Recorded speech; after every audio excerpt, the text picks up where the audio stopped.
কনকনে শীত। ঘড়িতে বাজতেছিল সকাল ৯টা থেকে ১০টা, ৯টা ৯:৩০ এরকম।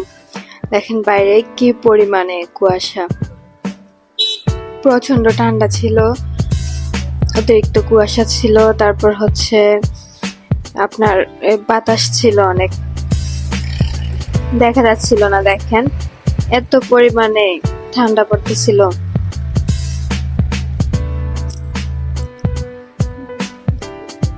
তো আসসালামু আলাইকুম, আজকে আমি চলে আসলাম আজকে নতুন আরো একটা ভিডিও নিয়ে। দেখেন সকালবেলা বাচ্চারা হচ্ছে স্কুলে যাইতেছে।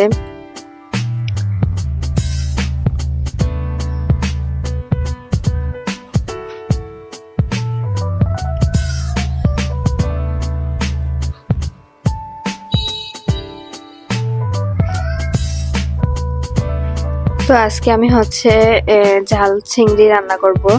তো আমি এখানে হচ্ছে চিংড়িটা ভালোভাবে পরিষ্কার করে নিছিলাম। তো আপনারা হয়তো বা হচ্ছে পুরা খোলসটাই ফালাই দেন, আমি এখানে ফালাই নাই, কারণ হচ্ছে আমার বাবা ওইটা পছন্দ করে না। তো দেখেন আমি এখানে সবগুলা চিংড়ি হচ্ছে ভালোভাবে পরিষ্কার করে নিচ্ছি।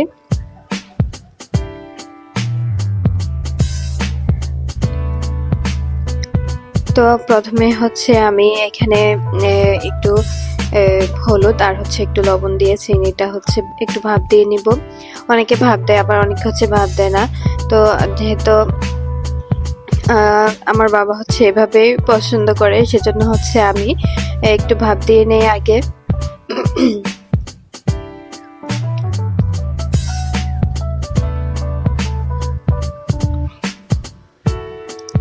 তারপর হচ্ছে চিংড়িটা হচ্ছে একটু ভেজে নিয়েছিলাম। দেখেন সামান্য পরিমাণে তেলের মধ্যে হচ্ছে চিংড়ি মাছটা হালকা করে ভেজে নিব, যাতে পুড়ে না যায় সেদিকে লক্ষ্য রাখতে হবে। একদমই সামান্য পরিমাণে ভেজে নিতেছি। চিংড়ি মাছ রান্না করতে হচ্ছে তেমন একটা সময় লাগে না, শর্টকাটে হচ্ছে চিংড়ি মাছটা রান্না করা সম্ভব। তো আমি চিংড়ি মাছের এপিট ওপিট হচ্ছে একটু হালকা করে ভেজে নিছিলাম।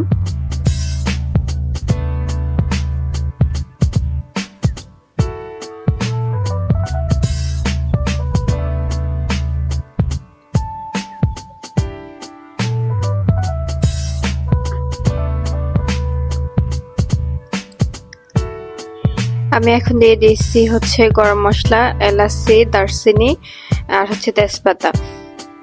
তো এটা হচ্ছে একটু ভালো করে ভেজে নিব। যখন হচ্ছে তেলের মধ্যে একটা ফ্লেভার আসবে, গরম মশলার একটা ফ্লেভার আসবে, তখনই হচ্ছে পেঁয়াজ বাটা, আদা বাটা, তারপর হচ্ছে রসুন বাটা সম পরিমাণে দিয়ে দিচ্ছি। আদা বাটাটা হচ্ছে একদমই কম দিবেন, আর হচ্ছে এই পেঁয়াজ বাটাটা একটু বাড়াই দিবেন, তার থেকে কম দিবেন রসুন বাটা, এবং তার থেকে একদমই কম দিবেন হচ্ছে আদা বাটা।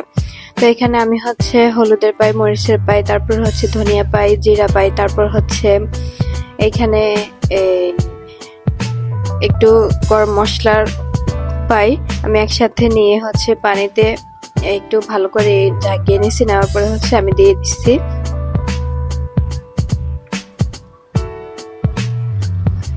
ঝাল চিংড়িটা হচ্ছে এভাবে রান্না করলে অনেক টেস্টি হয়।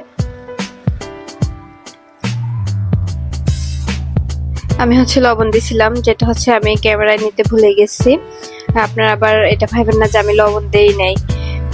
তো দেখেন আমি এখন চিংড়ি মাছটা হচ্ছে একটু ভালো করে মশলার মধ্যে কষায় নিতেছি।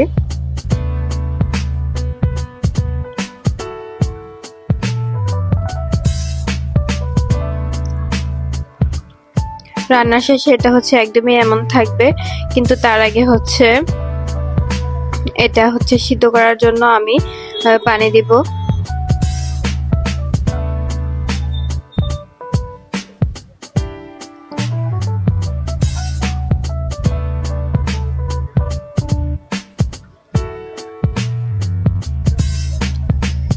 পানি দিয়ে হচ্ছে ভালো করে সিদ্ধ করে নেব।